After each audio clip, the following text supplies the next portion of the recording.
We have so many children. It's hard to keep track.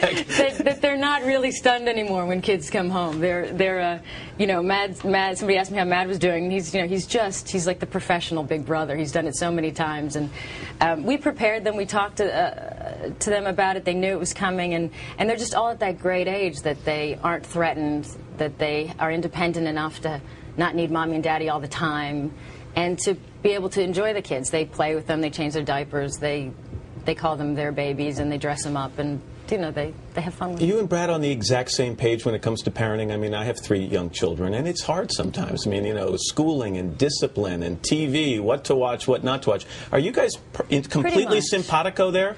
Yeah, pretty much. I think we are, but we also know that there are certain things that are important to him and certain things that are important to me, and we respect that.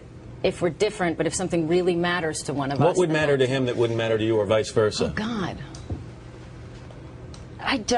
There isn't really a great example where we're different. It could just be one specific thing where in the middle of the night, you know, one of them wants to come into our bed, you know, and we kind of weigh whether or not, all right, let him come in, or well, they did last night, or well, they're, you know, it's becoming too much of a habit. Next thing you know, there are 8 of you in the bed. Or they didn't knock, and we really want them to, you know, understand our personal space, and then, but we both usually at the end of the day kind of say like, oh, they're so cute, I'll just let them in. We do the same thing. For all the sleep you lose, the cuddling part is pretty good, isn't it? You guys lead a life that in some ways is a contradiction, and I don't mean this in a disingenuous way at all, but we follow you around through the press, seeing you in Africa and third world nations, and Brad down in New Orleans, and you down in New Orleans, living or at least surrounding yourselves with people who have so little on so many occasions.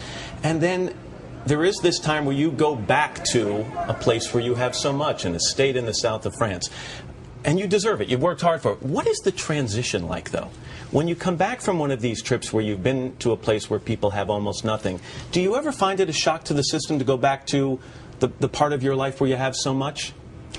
Well, I think it's always, for anybody, it's a shock when you go to a place where you're surrounded by violence and poverty.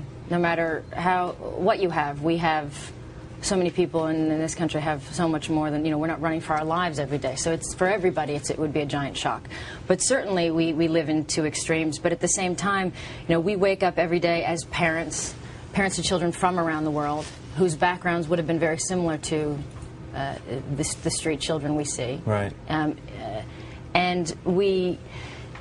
And so there isn't as much a divide as we wake up as a mommy and daddy who want to make sure we're raising our kids with the right values, who want them to see all different sides of the world, want to be responsible, but also be able to enjoy their life and the privileges that they have, and not to feel ashamed of them, but embrace them. And if they can have, you know, better schooling, not to, you know, then give them everything we can possibly give them.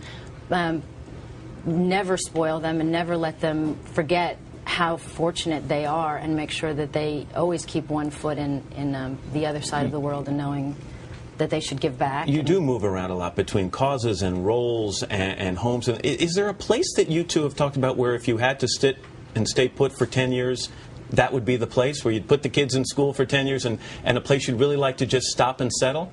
No. You haven't found that place? Well, I think the children will probably dictate where.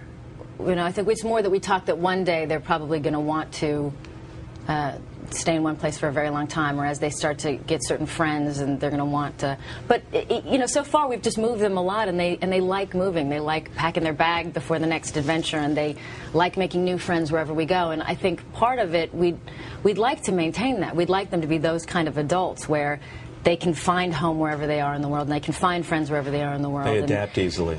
There's something to that I think is important, you know, to teach them that as they grow. So we're more focused on that than where are we going to settle. I remember an article you did an interview for, I think it was 2005. It was before you and Brad got together, and you said, you know, I'm better alone.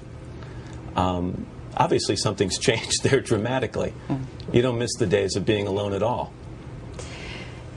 No, well, I haven't been alone for so long now with Matt and with. No, I've met the right person, and I'm, you know, I'm not going to say anything that's going to embarrass me or him right now. But and you've talked about. You know, I don't like being without him. I don't love being alone like I used to be.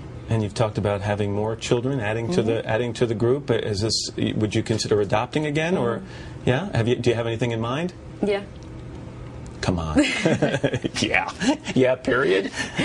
Is it something you do soon? It depends. I mean, it's important. You can't adopt, you can't even start the process until any new children are 6 months old to understand how the new family has settled, to see what you can absorb into your new family. And I think that's a smart thing anyway, to understand, when it's the right time to bring another child in. Well, good luck with it. But good luck with the movie. It's a very powerful role, and you're great, and a lot of great performances in it. Angelina Jolie, it's nice to have you here. Thank you very much. And Changeling, from our sister company, we should mention, Universal, opens in limited release on October 24th, nationwide on October 31st.